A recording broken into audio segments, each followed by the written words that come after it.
Salmo 119.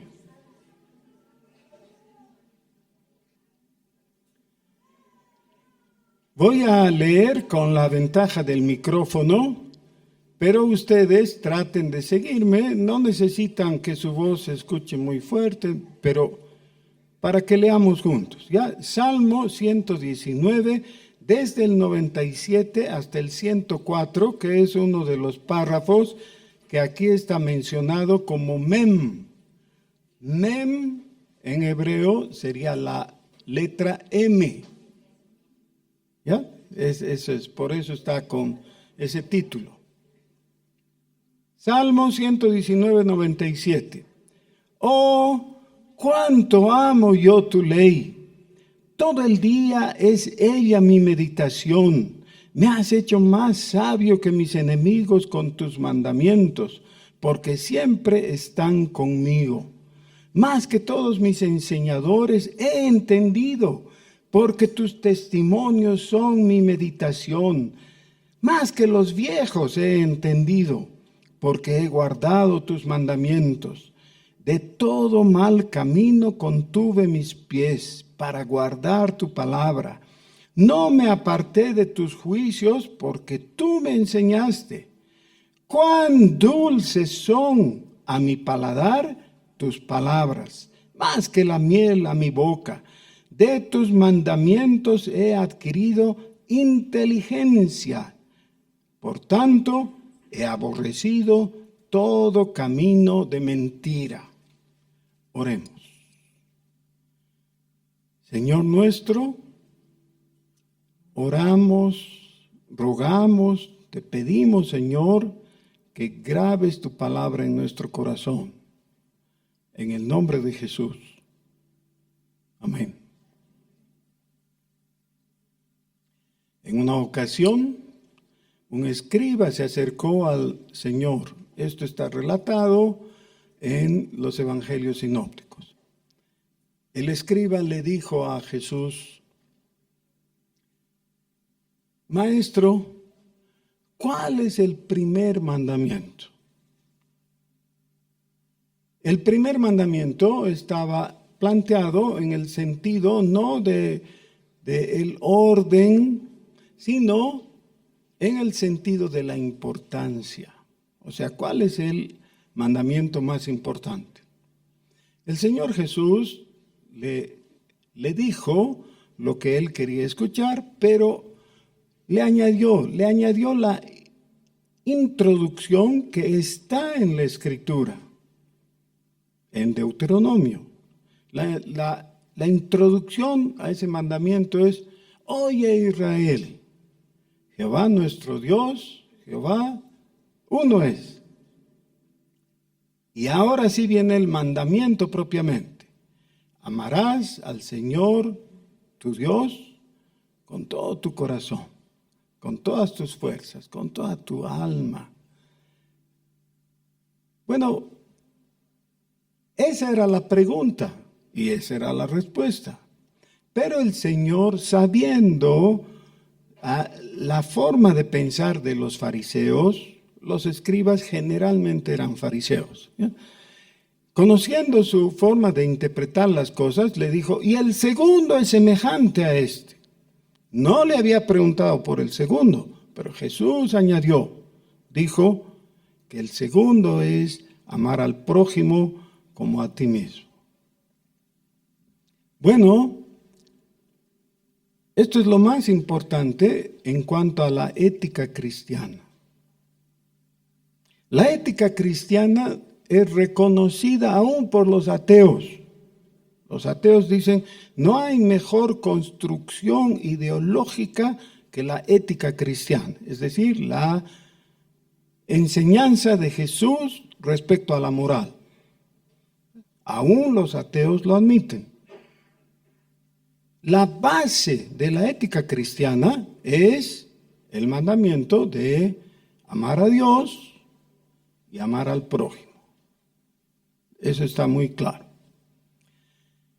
Ahora, el pasaje que hemos leído comienza diciendo: oh, admiración, ¿no? cuánto amo yo tu ley. ¿Les puedo hacer una confesión? Pero que no salga de Bolivia.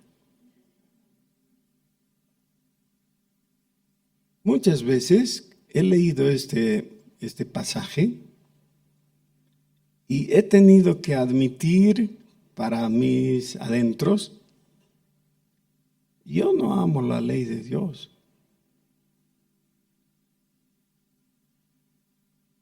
Y mi admisión tiene que ver sobre todo con el aprecio de la ley de Dios después de leer Gálatas y Romanos y todo eso, donde dice que no es por la ley o por las obras de la ley que encontramos salvación, y entonces eso va creando en nosotros todo un rechazo, ¿no? Por la ley, porque al fin la ley se contrapone al espíritu, por ejemplo, en Romanos 6, 7 y 8, ¿no? ¿Se acuerdan? La discusión. La ley es lo contrario a lo que está presentando el apóstol con el evangelio. Entonces, uno dice, sí, realmente no puedo decir que amo la ley. Y eso crearía, si es que uno sigue en esa tendencia, una contradicción entre lo que tantas veces reitera la Biblia, de la necesidad de apreciar la ley y obedecerla, con el hecho de que menospreciamos la ley cuando hemos terminado de leer Gálatas y otros pasajes. Pero es solamente porque nuestra lectura ha sido insuficiente o superficial. Porque cuando leemos con atención todo lo que el salmista está diciendo aquí, es decir, cuánto amo yo tu ley, está descubriendo que en realidad él tiene un apego de corazón con la ley de Dios. Y diríamos entonces, ¿por qué? ¿Por qué tiene ese apego? Ahora, necesito hacer un paréntesis aclaratorio. A veces nos llegamos a confundir con algunos términos, ¿no? Por ejemplo, se ha hecho demasiado énfasis en la diferencia que hay entre el verbo agapao, el sustantivo agape, amor, y el verbo fileo, el sustantivo filos, ¿no? Ambas palabras se traducen por amor o con la palabra amor en español. Entonces, he escuchado a buenos predicadores que han hecho todo un sermón de la diferencia entre las dos palabras, como por ejemplo cuando el Señor Jesús le pregunta a Pedro, Pedro, ¿me amas? Agapao. Y Pedro contesta, sí Señor, tú sabes que te fileo, es decir, que te tengo afecto o cariño o algo así, pero no al nivel de ágape. Hay todo un libro escrito por C.S. Lewis que aclara el asunto, se llama Los Cuatro Amores. Los que lo lean van a ser altamente enriquecidos. En ese libro, C.S. Lewis hace toda una aclaración idiomática profunda y muestra que realmente no hay tanta diferencia, que en realidad son palabras sobrepuestas. No se puede filear a alguien, es decir, tenerle amor fileo, sin que de alguna manera también haya algo efectivamente del ágape. Así que la tal diferencia entre ágape y filos no debiera enfatizarse. Pero hay dos palabras más en griego que se traducen como amor. La una es storge, que tiene que ver con el afecto que tenemos por mascotas, por instituciones, por agrupaciones a las que pertenecemos y todo. Y la otra es el verbo eroteo. Eros es el sustantivo, ¿no? que tiene que ver, en español la traducción es el amor erótico, ¿ya? El amor en pareja. Sí, pero en el Nuevo Testamento ni se usa esa palabra, ni la palabra eros, ni el verbo eroteo, no hay, está ausente. Y cuando Pablo en Efesios manda a los maridos y les dice, maridos, amad a vuestras mujeres, el verbo que está usando es agapao, es decir, de ágape. Ya, ese es el paréntesis aclaratorio. Así que no se hagan problemas con las palabras. En realidad, cuando aquí dice, amo tu ley, no está diciendo estorgue, está diciendo ágape. ¿Ya? Realmente está en mi corazón y tengo mucho afecto por ella. Eso significa. Pero entonces, alguien, especialmente un teórico de Occidente, podría fácilmente distanciar el objeto del amor, la ley de Dios, y Dios. Es decir, amo la ley de Dios, pero con Dios no quiero nada que ver. Esa no es la forma de pensar ni del Antiguo ni del Nuevo Testamento. ¿Ya? Lo lógico en la mentalidad hebrea expresada aquí es que, es que amo la ley de Dios porque amo a Dios. Porque su ley está íntimamente relacionado. Ahora, en ese contexto, volvemos a leer. Oh, cuánto amo yo tu ley. Normalmente, esa expresión de asombro, de admiración, viene solamente después de. Es decir, algo ha ocurrido, miro para atrás qué ha pasado y reconozco que en mi corazón había algo. ¿Por qué amaría yo la ley de Dios? Cuando digo yo, es cada uno de nosotros. ¿Ya? ¿Por qué amaríamos nosotros la ley de Dios? ¿Acaso no es esa parte que nos parece así como aguafiestas? Más o menos como que la vida va bien y de repente recordamos los mandamientos. Miren que la palabra mandamientos en este pasaje aparece en el versículo 98, en el 100 y en el 104, 3 veces. Así que ley y mandamientos está muy íntimamente relacionado. ¿Por qué amo la ley de Dios? Porque aprecio sus mandamientos. ¿Por qué?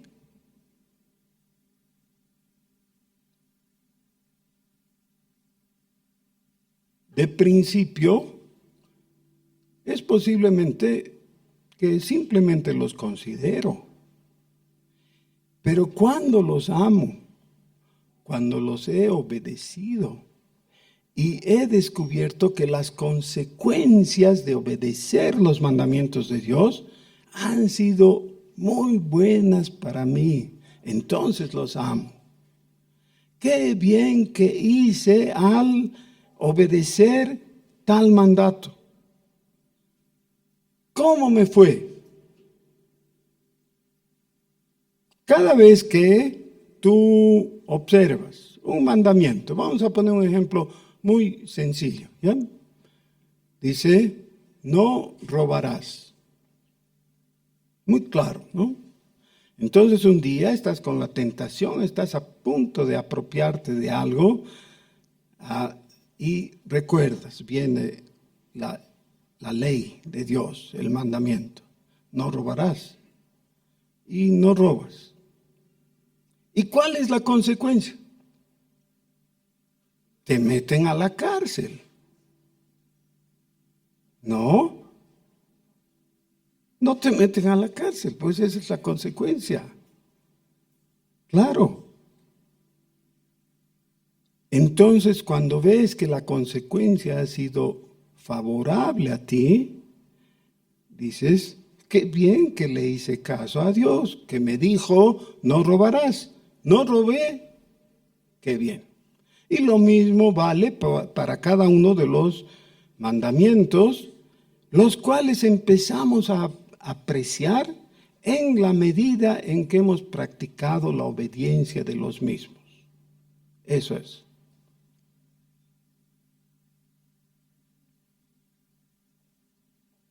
Necesitas amar a Dios. Eso es lo fundamental. Ese es el primer mandamiento, según está expresado por el Señor Jesús. Y ratificado, en ese caso, por el escriba que le estaba preguntando. Él le dice, sí, tienes razón. Ese es el primer mandamiento. Bien has hablado.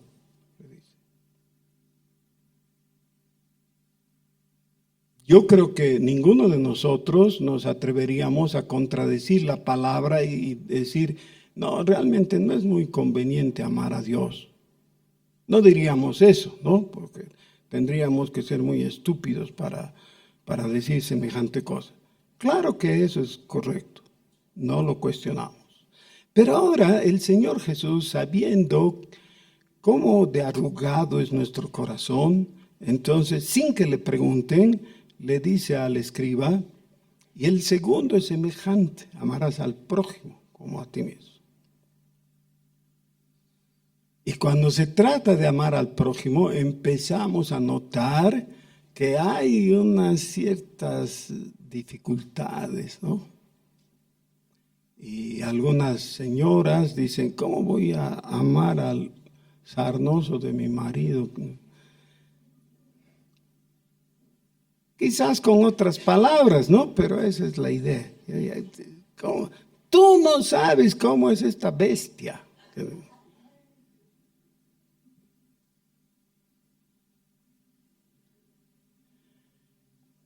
Ahora, como no soy antropólogo, yo no puedo afirmar que sea una cuestión simplemente natural, pero he notado que entre nosotros hay una tendencia a no apreciar debidamente lo que somos, lo que sabemos, lo que tenemos, y lo menospreciamos.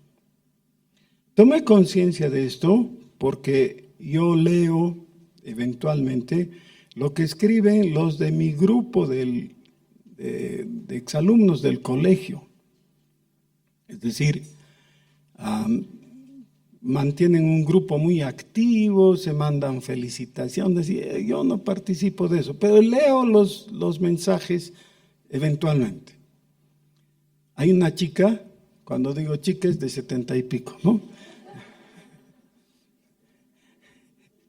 Hay una chica que vive en Nueva York y vino justamente para la fiesta del colegio y todo, y se estaba quejando de algunas cosas porque, claro, tiene razón, muchas cosas en Bolivia no funcionan, ¿no? O sea, tenemos una burocracia tan pesada y hay escasez y todo eso. Entonces ella estaba protestando. ¿Era justa su protesta? Era justa, pero desmesurada. Y entonces generalizó el asunto con un fuerte menosprecio por nuestro país. Ahí le salió al encuentro uno de nuestros chiquillos, ¿no?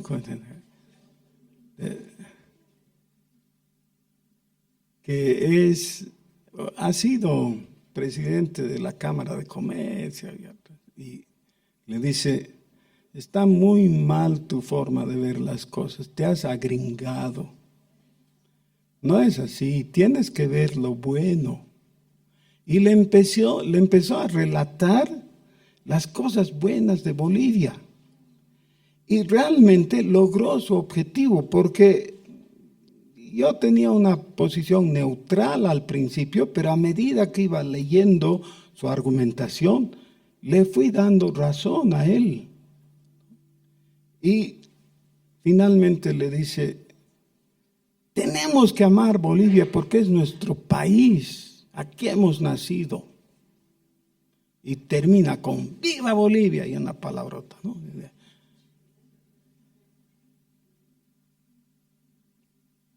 No sé si todo lo que dijo era justo,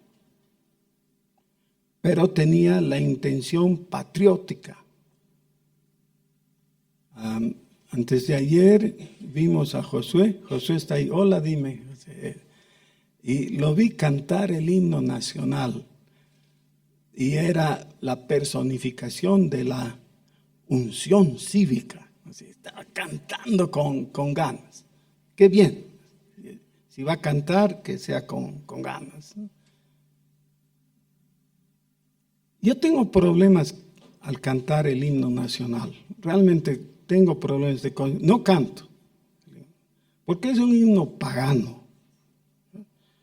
Me parece aberrante para un cristiano cantar el himno nacional que elogia al hado. Ya, no vamos a hablar de eso ahora. Pero estoy de acuerdo con mi compañero de curso de la necesidad de amar nuestra patria. Debemos amar nuestra patria. Porque sucede un proceso a la inversa que es el ser desclasados o llegar a ser desclasados, ¿no? De ser expatriados en nuestro propio corazón y sin motivo. Entonces, si por razones culturales mal entendidas no amas tu patria, no amas tu club, no amas tu zona, no amas tu barrio, no amas tu pueblo, y todo lo que ves lo hallas malo y te quejas y el anhelo de tu corazón es irte a vivir a Suiza. No tengo nada contra los que viven en Suiza, pero si ese es tu deseo, salir, irte, tal vez harías bien en escuchar una de las últimas canciones que estrenó Paul Anka y que después popularizó Elvis Presley. Y yo sé que para muchos de ustedes, ¿quiénes serán? ¿No? Pero eran artistas de cuando yo era niño, en realidad. ¿Ya? Pero hay una partecita de la letra de esta canción que Elvis Presley la canta como estribillo. Dice, love the one you are with. Algunos se acuerdan, ¿no? ¿Qué quiere decir? Ama a aquel con quien estás. Miren, en una forma mucho más sencilla, corta y directa, Pablo le dice a los creyentes, amen a sus esposas. Listo, eso es. Porque ¿quién está contigo?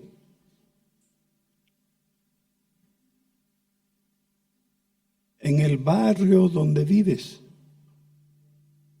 en la ciudad que habitas, en el país que Dios te ha dado. De vez en cuando, algunos de ustedes oran, yo creo una oración que han aprendido en otro lado, pero es válida. Dice, te damos gracias, Señor, por la libertad que todavía gozamos aquí.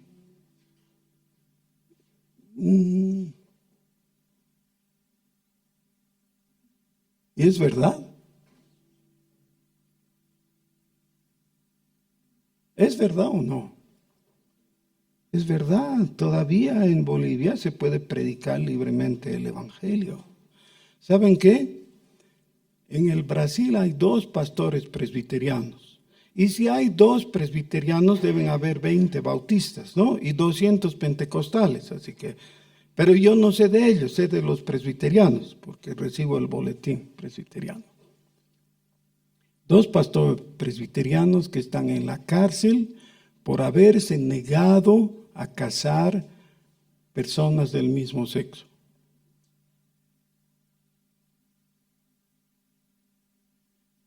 ¿Se imaginan lo que eso significa?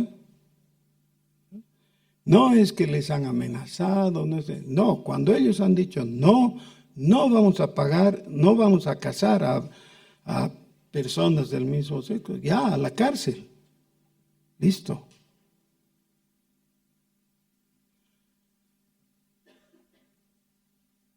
Otra vez, volvamos a leer con atención el texto. Oh, cuánto amo yo tu ley. Todo el día es ella mi meditación. Me has hecho más sabio que mis enemigos con tus mandamientos, porque siempre están conmigo. Si amas la ley de Dios, ¿qué es lo que sigue? ¿Cuál es la segunda frase? En eso estás pensando. Esa es tu meditación. ¿Cuál es el resultado? Mi conocimiento es más útil que de los otros. Puede que no seas un genio.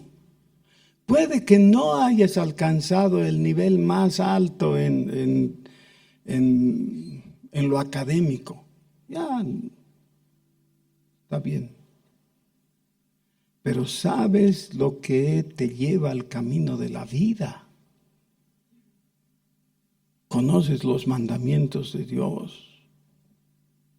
Dice, más que todos mis enseñadores he entendido, porque tus testimonios son mi meditación. Más que tus enseñadores. ¿Saben qué? Yo he crecido en la época en que no había televisión. Ha habido televisión cuando yo estaba terminando el colegio. Entonces, los chicos de mi edad, la alternativa que teníamos cuando teníamos tiempo libre era leer. Así que leía. Y soy hijo de maestra.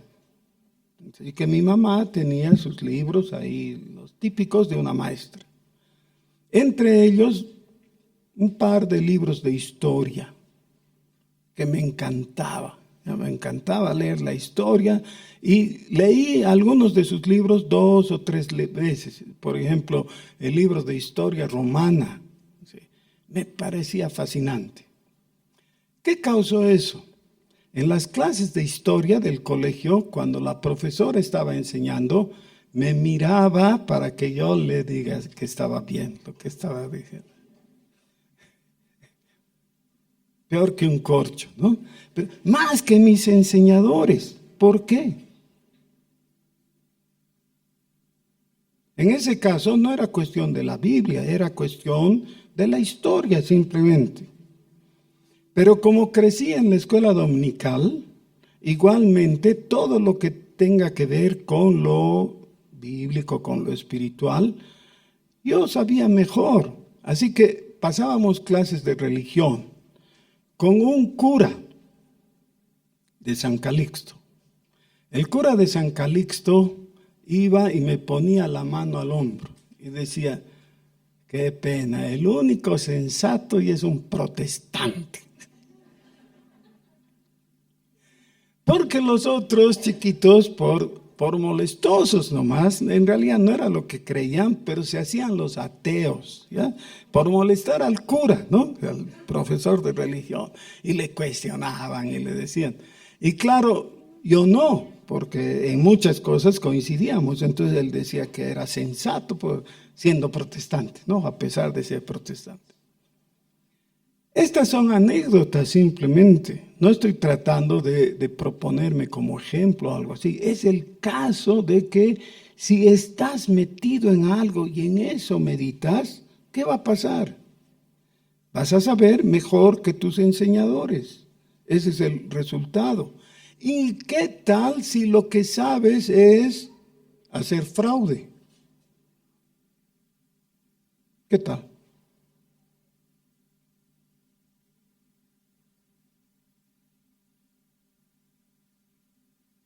Pero si lo que sabes es lo que Dios dice, su ley, sus testimonios, fíjense, porque tus testimonios son mi meditación.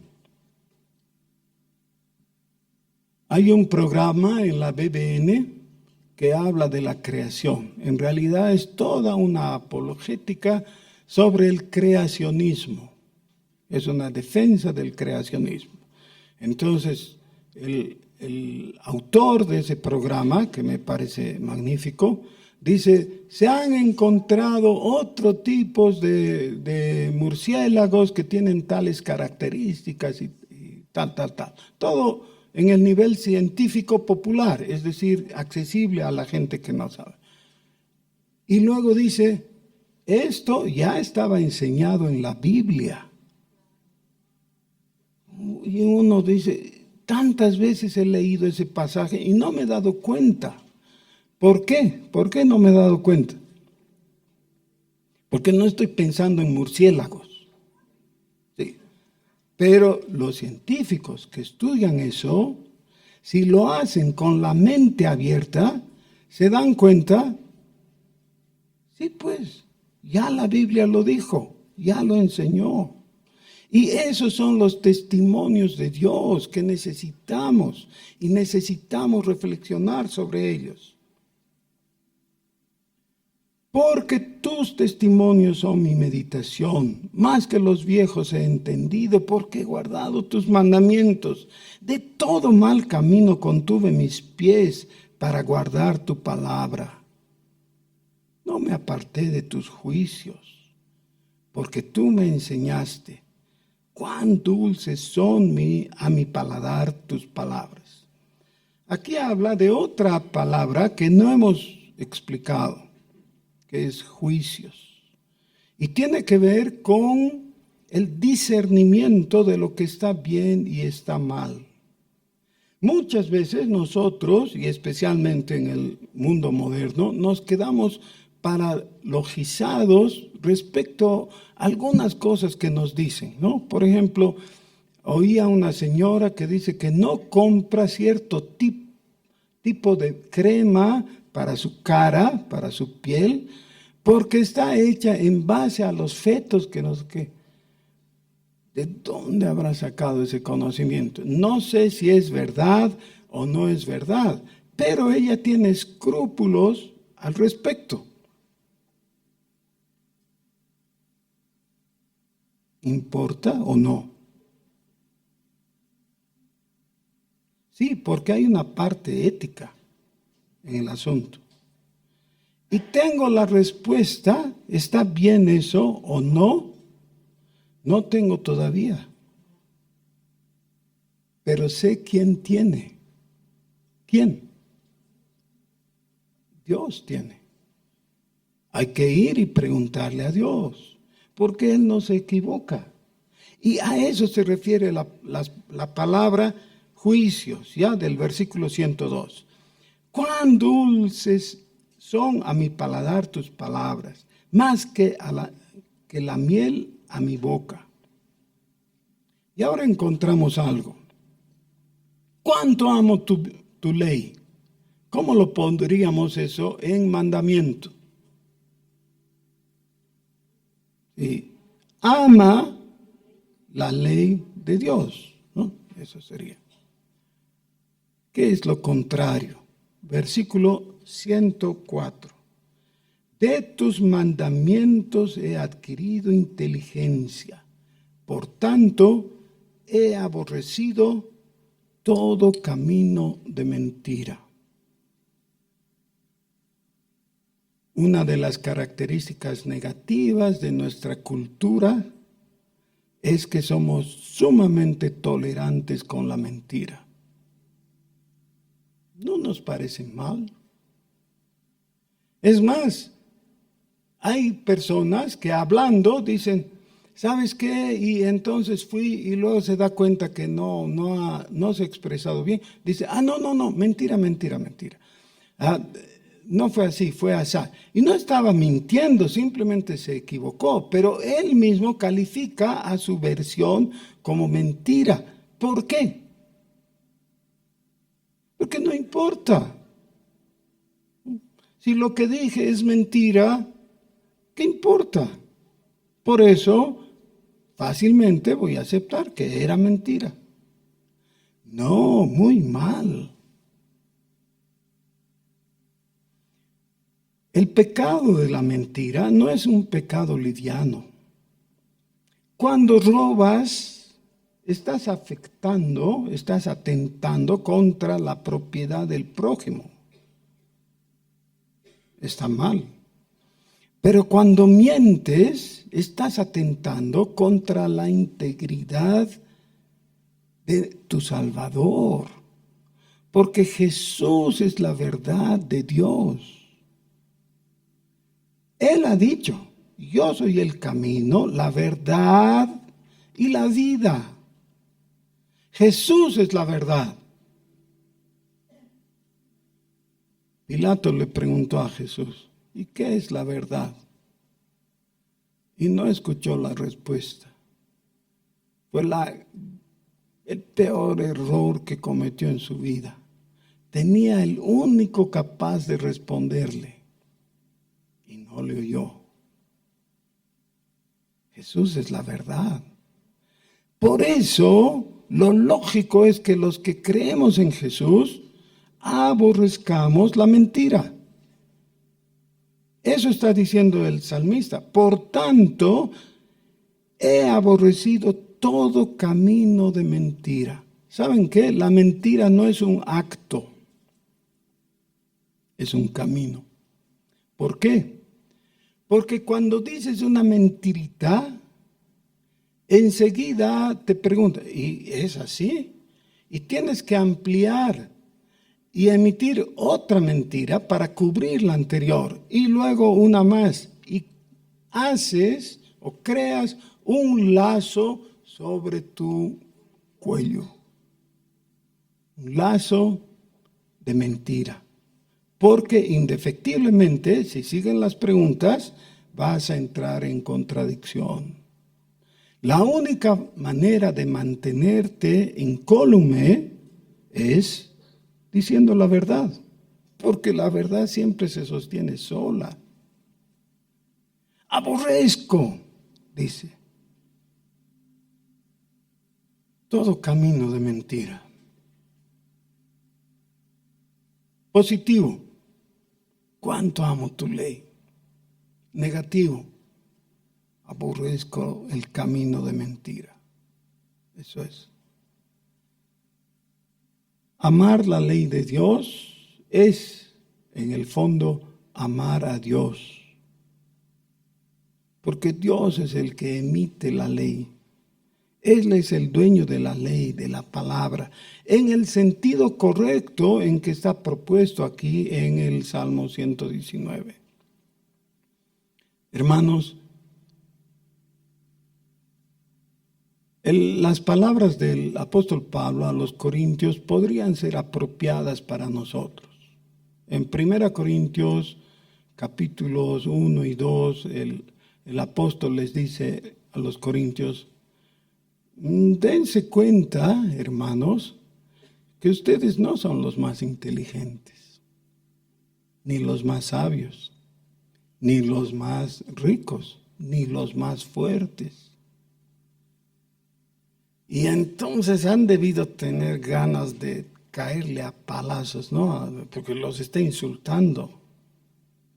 Y luego aclara Pablo, dice, porque a lo necio del mundo escogió Dios, a lo débil, a lo ignorante. ¿A quién escogió Dios? Pero ¿saben para qué? Para avergonzar a los sabios y a los fuertes y a los ricos. Pero ¿cómo los va a avergonzar? Porque al habernos escogido a nosotros y hacer con nosotros lo que Él quiere hacer por su palabra, eso va a redundar en que Dios pueda avergonzarlos. Porque lo sabio de este mundo es ignorante delante de Dios. Y lo débil de este mundo, es decir, nosotros, escogidos en la mano de Dios, somos más fuertes, somos mejores y vamos a avergonzar a los otros. Por tanto, volviendo al mandamiento fundamental que el escriba le hizo al Señor Jesús, ¿a quién amas?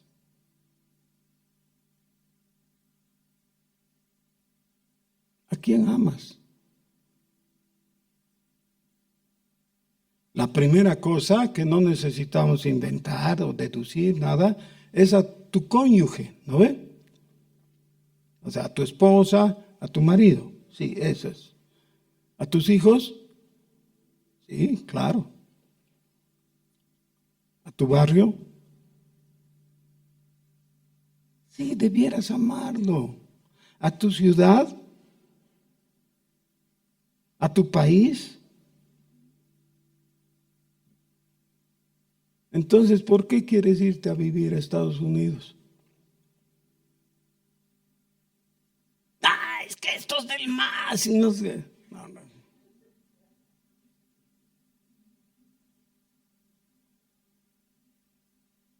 ¿A quién amas?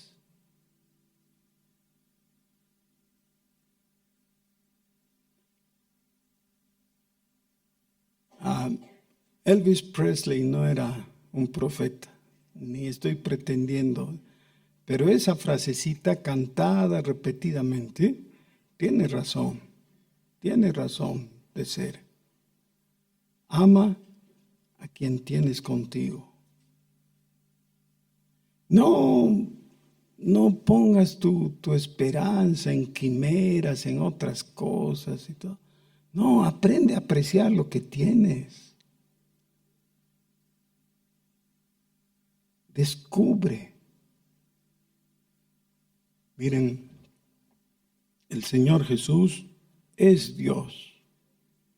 Cuando se hizo hombre, era Dios todavía. Se despojó de su gloria. Se hizo como uno de nosotros. Y le tocó ser judío. Sí, bueno, era judío. ¿Se avergonzó de ser judío? No, miren, en algunas conversaciones se puede distinguir. Por ejemplo, la samaritana le preguntó a Jesús, le dijo, los judíos dicen que en Jerusalén se debe adorar y los samaritanos en Samaria y todo.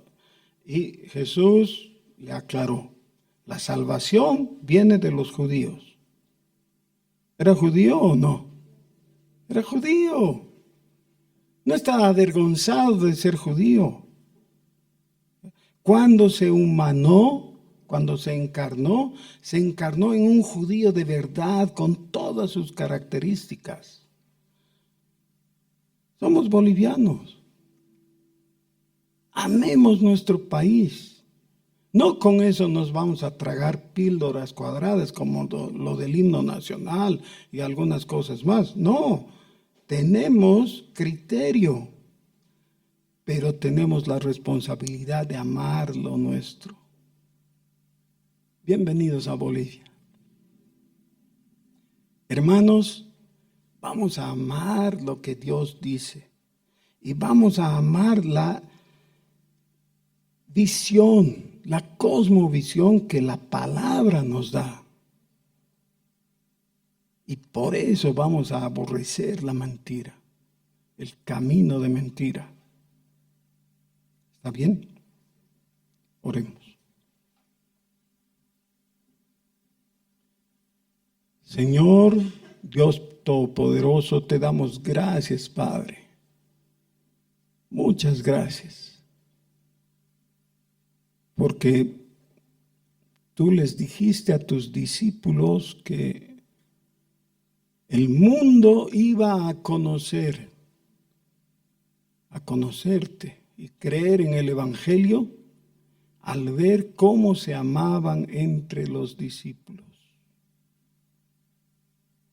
Señor, nosotros también queremos amarnos como discípulos que somos. Pon en nosotros ese amor y danos la integridad para amarnos sin reservas, como el salmista está expresando. En el nombre de Jesús. Amén.